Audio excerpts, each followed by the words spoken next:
بسم اللہ الرحمن الرحیم۔ السلام علیکم ورحمۃ اللہ وبرکاتہ۔ پیارے ناظرین، آج کے دور میں پڑھے لکھے افراد نوکری کی تلاش میں مارے پھر رہے ہیں۔ نوکری کا حصول بہت مشکل ہو گیا ہے۔ آج میں آپ کو ایک وظیفہ بتانے والا ہوں جس کے پڑھنے سے انشاءاللہ العزیز آپ اپنی منزل کو پا لیں گے۔ وظیفہ شروع کرنے سے پہلے گزارش ہے، اگر آپ چینل پر نئے ہیں تو چینل کو سبسکرائب کیجیے گا اور گھنٹی کے نشان کو لازمی دبائیے گا۔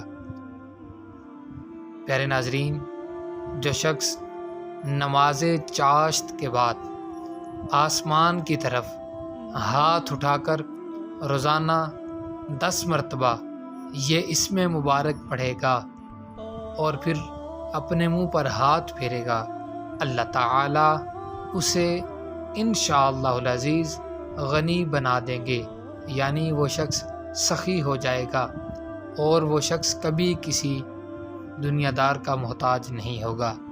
پیارے ناظرین، وہ اسم مبارک کیا ہے؟ سماعت فرمائیے، یاد کیجیے اور ثواب کی نیت سے دوسرے احباب تک بھی شیئر کیجیے تاکہ ان کا بھی فائدہ ہو سکے۔ الباسط، الباسط ترجمہ کھولنے والا، روزی فراخ کرنے والا۔ اللہ تعالیٰ سے دعا ہے کہ اللہ تعالیٰ آپ سب کا